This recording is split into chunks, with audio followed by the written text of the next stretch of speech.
அன்பார்ந்த ஊடக சகோதரர்கள், உங்கள் அனைவருக்கும் கூட என்னுடைய அன்பு கலந்த வணக்கத்தை தெரிவித்துக் கொண்டு, தமிழகமே எதிர்பார்த்து கொண்டிருக்கின்ற ஒரு மிகப்பெரிய வெற்றியை தேசிய ஜனநாயக கூட்டணி பெறப்போகிறது. தமிழகத்தில் மக்கள் இந்த திராவிட முன்னேற்ற கழகத்தை எப்பொழுது வீட்டுக்கு அனுப்ப வேண்டும் என்று ரொம்ப காத்து கொண்டிருந்தாங்க. அவ்வளவு ஒரு கோபத்தில் தமிழ்நாட்டு மக்கள் இருந்தாங்க. அதற்கான நாளும் ஏற்கனவே ஏப்ரல் 23 அன்றைக்கு அவங்க காலையில் நீங்கள் பார்த்துருப்பீங்க. எவ்வளோ விறுவிறுப்பான வாக்குப்பதிவு. தமிழ்நாடு அரசியலில் இதுக்கு முன்னாடி இப்படி ஒரு வாக்குப்பதிவு நடந்ததே கிடையாது வரலாற்றில். அதுக்காக அந்த அளவுக்கு திமுக அரசாங்கத்தின் மேலே மக்களுக்கு ஒரு பெரிய கோபம், ஆதங்கம், வெறுப்பு. அந்த வெறுப்பினுடைய வெளிப்பாடை அவர்கள் காட்டியிருக்கிறாங்க.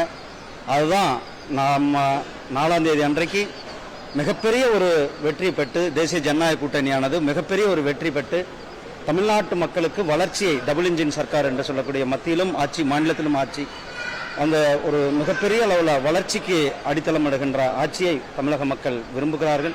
எங்களுடைய தேசிய ஜனநாயக கூட்டணி மிகப்பெரிய பெரும்பான்மையோடு வெற்றி பெற்று ஆட்சி அமைக்கும்.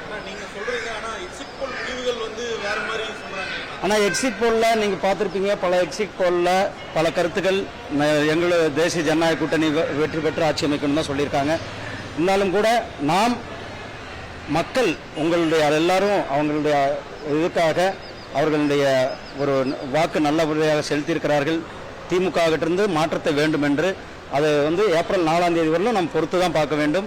பல நேரங்களில் எக்ஸிட் போலானது எப்படியெல்லாம் நடந்திருக்குன்றது தெரியும். எங்கள் ஹரியானாவில் ஆட்சியே வராதுன்னு சொன்னாங்க, மகாராஷ்டிராவில் ஆட்சியே வராதுன்னு சொன்னாங்க.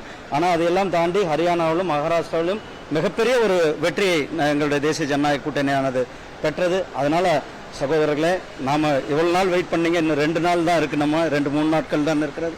நாம் வெயிட் பண்ணுவோம். ஒரு மிகப்பெரிய ஒரு மாற்றம் ஏற்பட இருக்கிறது. தேசிய ஜனநாயக கூட்டணியானது ஆட்சி வர இருக்கிறது. நன்றி.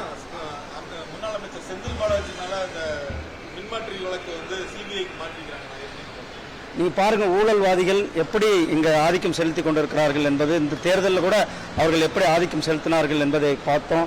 அதெல்லாம் மக்கள் அவர்களெல்லாம் வீட்டுக்கு போக வேண்டும் என்று தான் மக்கள் விரும்பி திமுகவுக்கு எதிராக வாக்குகளை கொடுத்திருக்கிறார்கள். நிச்சயமாக சட்டம் தன்னுடைய கடமை செய்து கொண்டிருக்கிறது. நிச்சயமாக தவறு செய்தவர்கள் யாராக இருந்தாலும் கூட அவர்கள் மேல நடவடிக்கை எடுக்கப்பட வேண்டும் என்பது அதை எடுத்திருக்கிறாங்க. நன்றி அண்ணா.